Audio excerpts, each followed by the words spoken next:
নারদীয় ভক্তিসূত্র। আমরা আজকে 22 নম্বর সূত্র থেকে পরপর কয়েকটি সূত্র এখানে আলোচনা করবার চেষ্টা করব।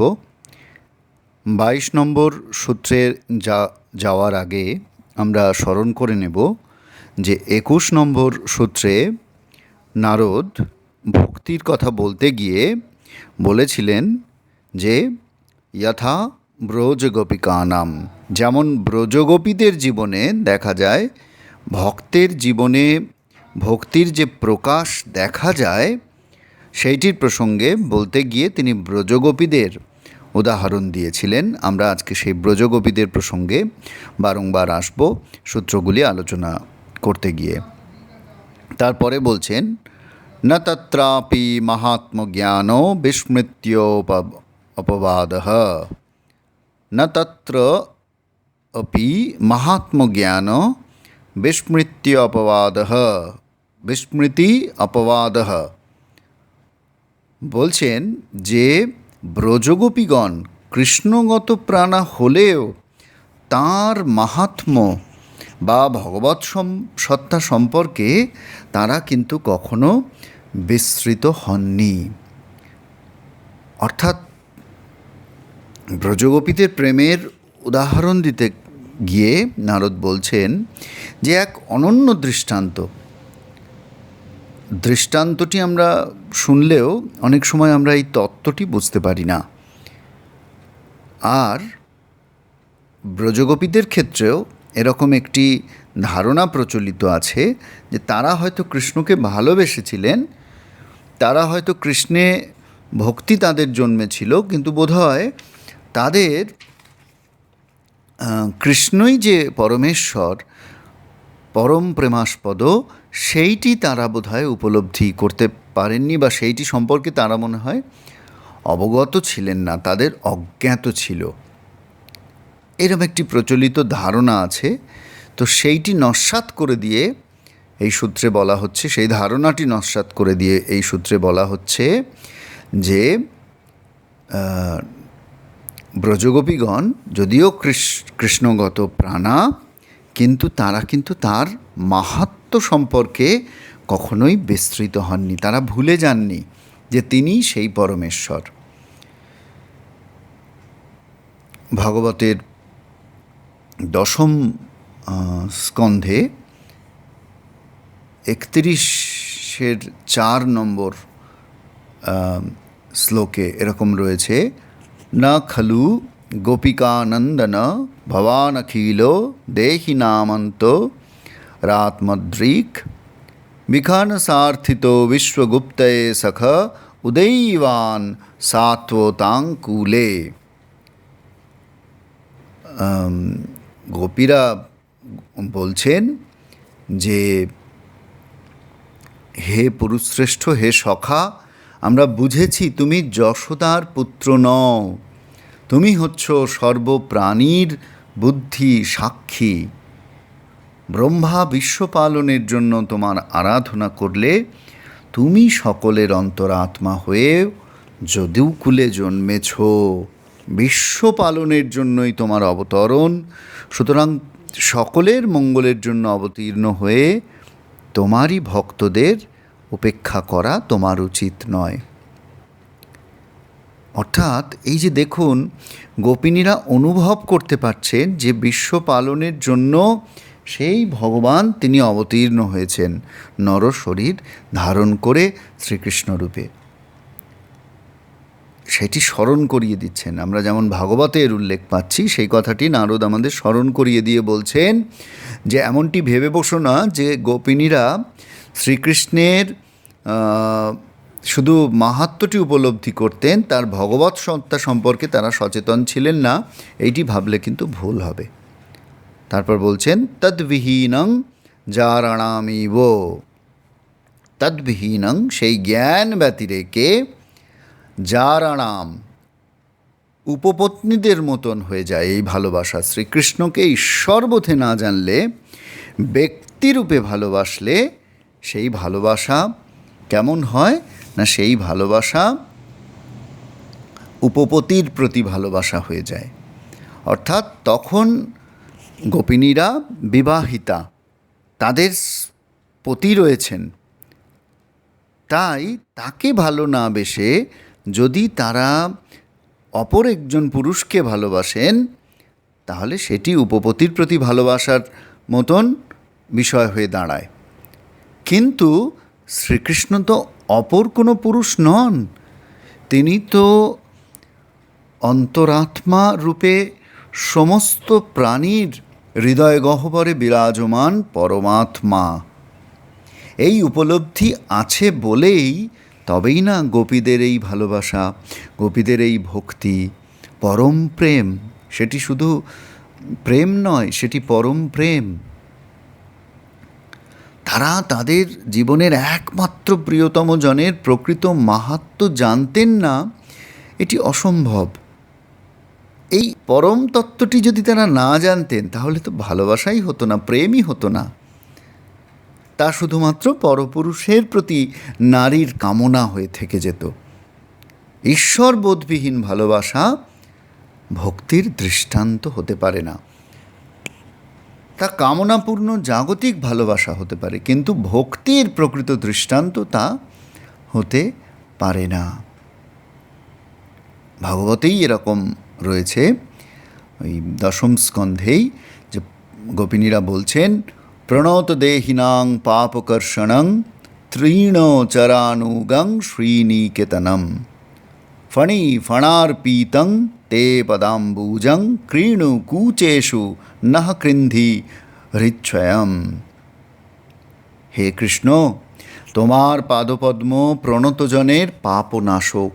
তুমি গোচারণকালে গবাদি পশুর অনুগমন করে থাকো।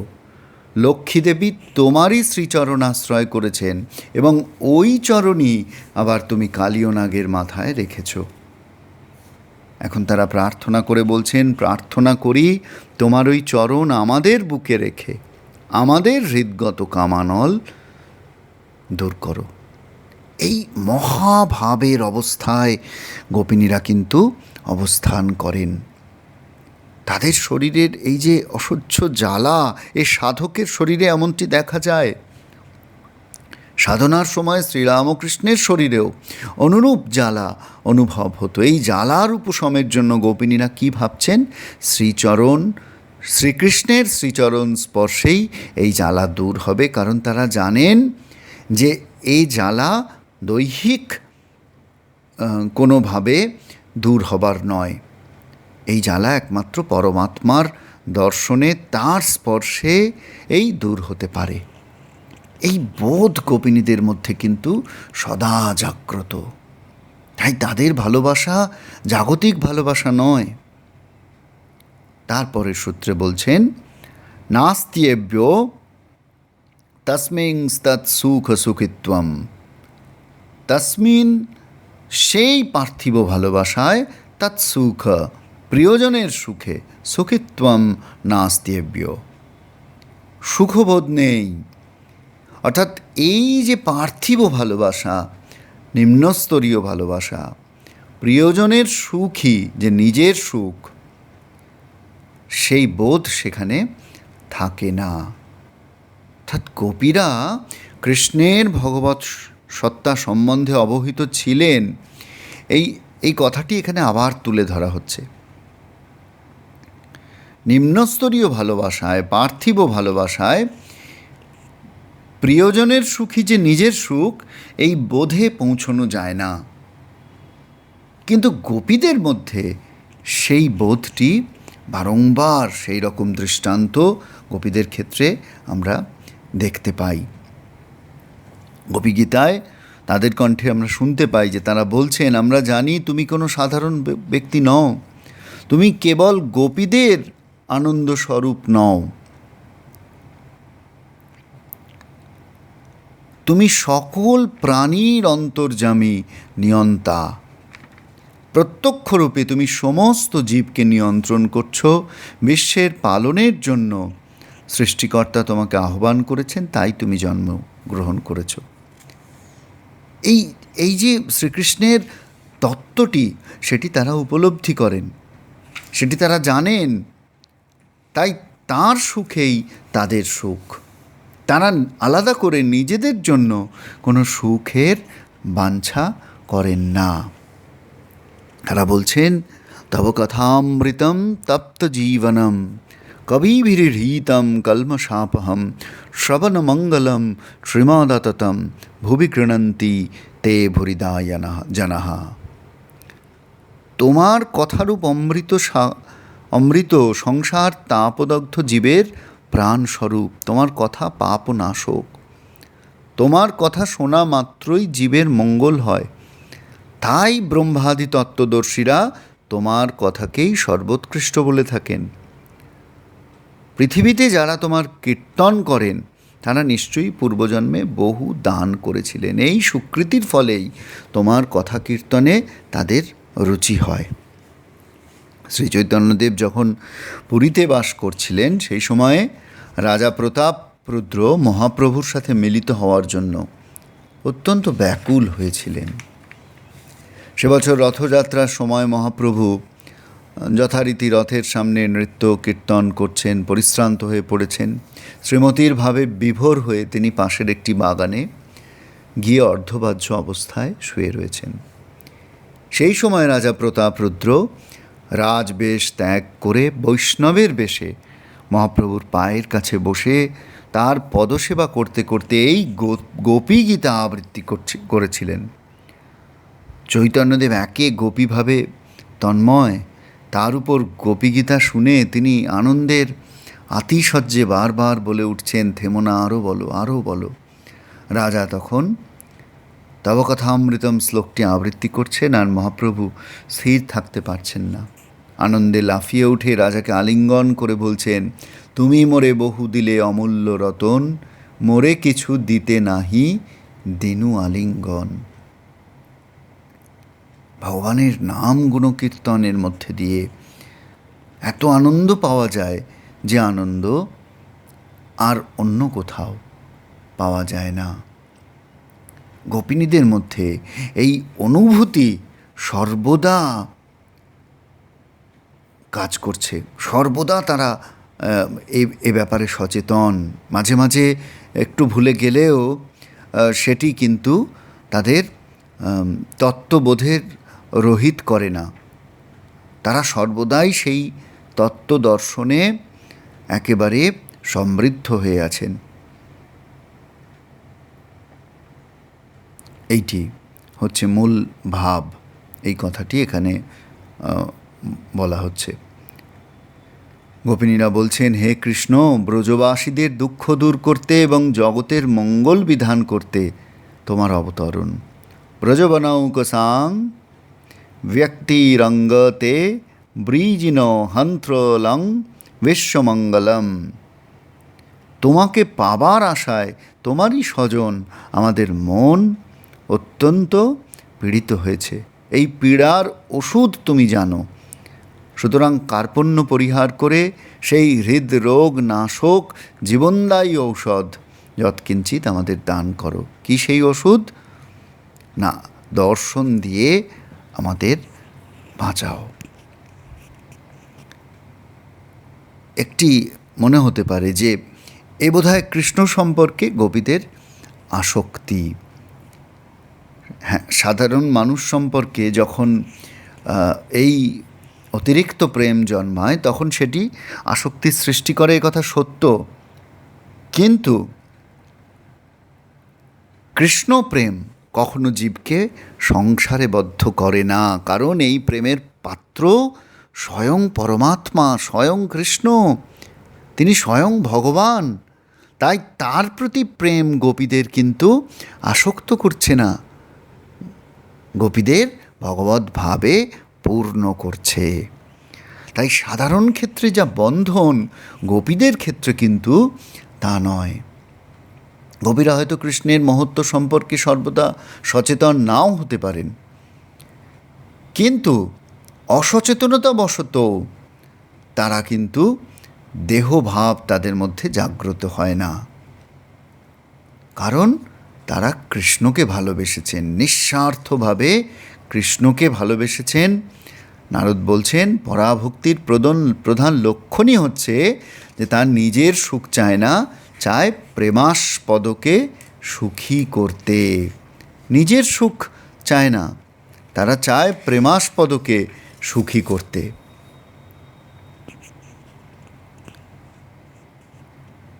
স্বার্থহীন ভালোবাসা, সম্পূর্ণরূপে স্বার্থহীন ভালোবাসা, একমাত্র দিব্য প্রেমেই এটি সম্ভব। পার্থিব ভালোবাসায় কখনোই এটি সম্পূর্ণরূপে সম্ভব নয়। শ্রী শ্রীরামকৃষ্ণ কথামৃতে আমরা উল্লেখ পাই, একদিন শ্রীরামকৃষ্ণ এক ধর্মসভায় গেছেন, সেখানে কীর্তন এবং ভক্তিমূলক গানের ব্যবস্থা হয়েছে। প্রধানত শ্রীকৃষ্ণের বৃন্দাবন লীলা বিষয়ক পালা গান। চন্দ্রাবলী নামে অপর এক গোপীর কাছে কৃষ্ণ গিয়েছেন, তাই শ্রীমতীর মান হয়েছে। এই হলো বিষয়। সখীরা শ্রীমতীকে বলছেন, মান কেন করলি? তবে তুই বুঝি কৃষ্ণের সুখ চাস না? তুই কেন মান করলি? কৃষ্ণের সুখ মনে হয় তুই চাস না, তাই বোধহয় তুই মান করেছিস। তখন শ্রী রাধিকা শ্রীমতী বলছেন, চন্দ্রাবলীর কুঞ্জে যাবার জন্য নয়, সেখানে যাওয়া কেন? সে যে সেবা জানে না। এই শ্রীরাধা নিঃস্বার্থ প্রেমের তিনি প্রকৃষ্ট উদাহরণ। এই কথা তিনি বলছেন। শ্রীকৃষ্ণ অন্য নারীর কাছে গেছেন সেজন্য তার অভিযোগ নয়, চন্দ্রাবলী সেবা করতে জানে না, এই তার দুঃখ। কৃষ্ণের যে কষ্ট হবে, শ্রীরাধার এই যে মনোভাব, এইটি শ্রীরামকৃষ্ণ বারবার উল্লেখ করতেন।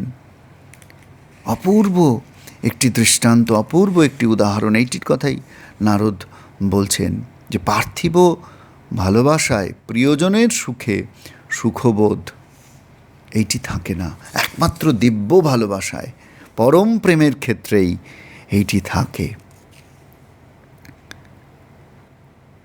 তার কষ্ট যেন না হয়, এই ভাবটি সর্বদা, তার যেন কোনোভাবে কষ্ট না হয়, এই বোধটি ভক্তের মনে সর্বদা জাগ্রত থাকে।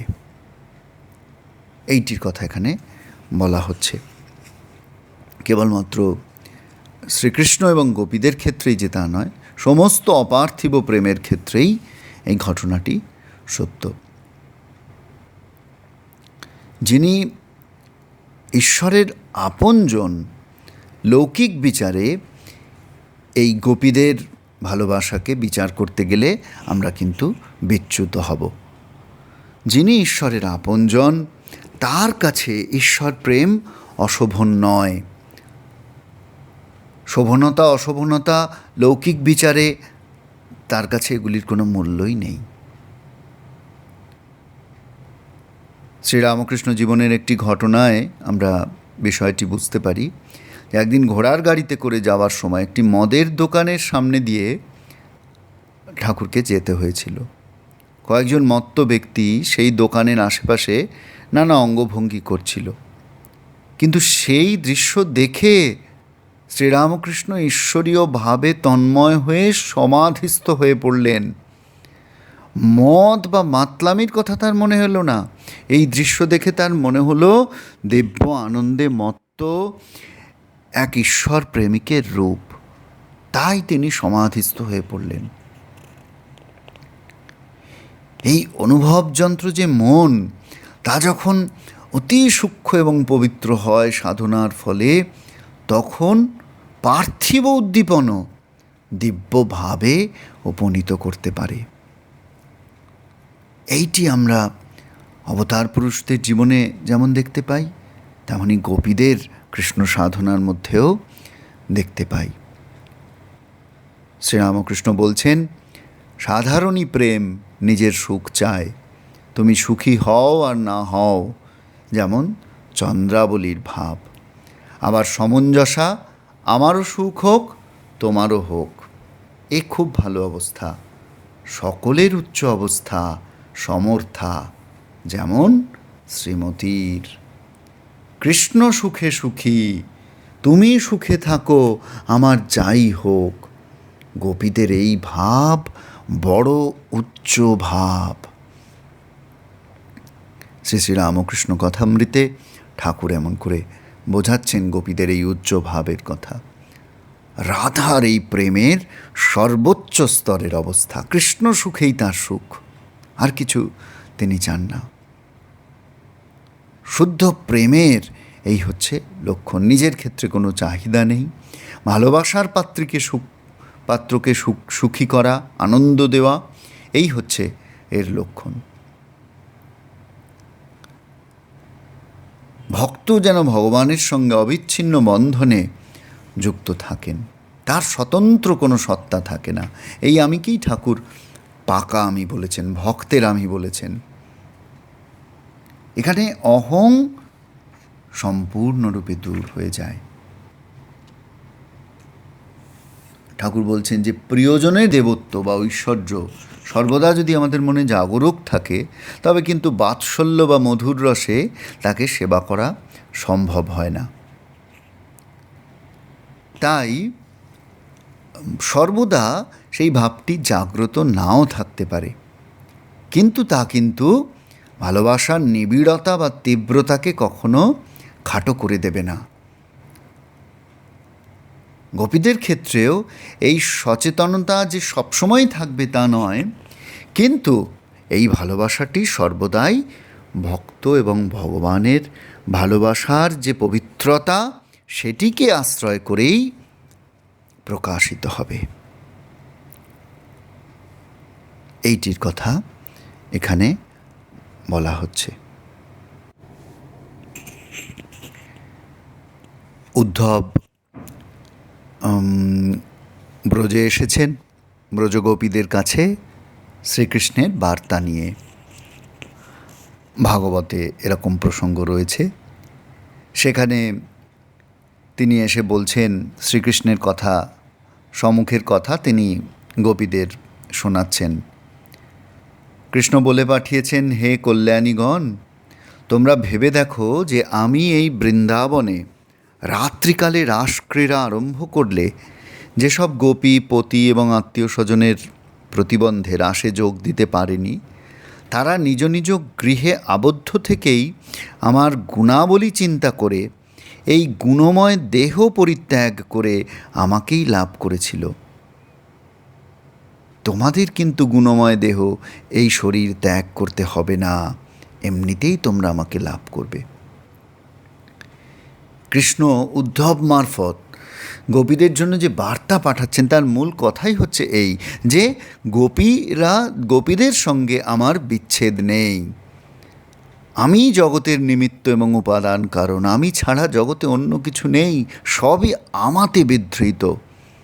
তোমরাও সর্বদাই আমাতে অবস্থিত। তাছাড়া গোপীরা, তোমরা হচ্ছ আমার হ্লাদিনী শক্তি। শক্তি এবং শক্তিমান কি কখনো আলাদা হতে পারে? তাই তোমাদের সঙ্গে আমার কখনো বিচ্ছেদ নেই। তোমরা যখন অন্তর্মনা হয়ে আমার চিন্তায় তন্মনা থাকো, তোমরা যখন বাহ্য দশায় থাকো, সর্বদাই তোমরা আমার সঙ্গে মিলিত হয়ে আছো। এই বিচ্ছেদটুকুও যদি তোমরা না চাও, তবে সদা সর্বদা আমার চিন্তায় ডুবে থাকো। তখন যত্র যত্র দৃষ্টি পড়ে তত্র তত্র কৃষ্ণ স্ফুরে। যেদিকে তাকাবে সেদিকে কেবল আমাকেই দেখতে পাবে। জগৎ তোমাদের কাছে কৃষ্ণময় হয়ে উঠবে। এমনকি তোমরা নিজেদেরকেও কৃষ্ণ বলে মনে করবে। গোপীদের কাছে এর চেয়ে আনন্দের আর কিছু হতে পারে না। কৃষ্ণ বিরহজনিত যে অনল যে তাপ, সন্তাপ, সেটি তাদের দূর হলো। সুখদেব তখন বলছেন, এবং প্রিয়তমাদিষ্টমাকর্ণ ব্রজ যোষিতঃ তা ঊচুরুদ্ধবম প্রীতাস্তৎসন্দেশাগত স্মৃতিঃ। সুখদেব বলছেন, গোপীরা প্রিয়তম কৃষ্ণের আদেশ শ্রবণ করে এবং কৃষ্ণের প্রেরিত বার্তার জন্য, কৃষ্ণের পূর্ব কথা সব মনে পড়াতে তারা আনন্দিত হয়ে উদ্ধবকে বলছেন, বহু ভাগ্যের ফলে যদুগণের শত্রু কংস অনুচরদের সাথে নিহত হয়েছে, বহু সৌভাগ্যের ফলে যদুবংশীয়দের মনোরথ পূর্ণ হয়েছে, তারা কৃষ্ণের সাথে রয়েছেন, কি আনন্দ। গোপীরা বলছেন যে কৃষ্ণ প্রাপ্তিতে আমাদের নিজেদের সুখ হলো কি না সেটা বড় কথা নয়, কৃষ্ণ প্রাপ্তিতে আমাদের সুখ হলো কি না সেটা বড় কথা নয়, কৃষ্ণ সুখী আমাদের একমাত্র কাম্য। আমরা এটা জেনেই সুখী যে তিনি এখন সুখে আছেন। এই যে উদ্ধবের কাছে জানতে পেরেছেন গোপীনা যে কৃষ্ণ সুখে আছেন, কৃষ্ণ ভালো আছেন, এইটি তাদের কাছে পরম প্রাপ্তি, এর বেশি তারা আর কিছু চান না। এই অপূর্ব অবস্থার কথা, ভক্তির অতি উচ্চ অবস্থার কথা আমরা গোপীদের জীবন থেকে দেখতে পাই, গোপীদের মধ্য থেকে দেখতে পাই। সেটি এই সূত্রের মূল কথা। আমরা 24 নম্বর সূত্র অবধি আজকে আলোচনা করলাম। পরের দিন আমরা এর পরের সূত্রে প্রবেশ করব। আশা করি আমাদের এই সহজ সরল বাংলায় নারদীয় ভক্তিসূত্রের যে আলোচনা আমরা প্রয়াস করছি সেটিতে আপনারা সমৃদ্ধ হচ্ছেন, আপনাদের ভালো লাগছে। যদি ভালো লাগে আপনারা নিশ্চয়ই আমাদের চ্যানেলটির কথা সবাইকে জানাবেন, আরাইজ আবেক ওঠো জাগো এই চ্যানেলের কথা, এবং নিশ্চয়ই আপনাদের কেমন লাগছে আপনারা সেটি আমাদের জানাবেন। আজ এই পর্যন্ত। ওম শান্তি শান্তি শান্তি। হরি ওম তৎসৎ।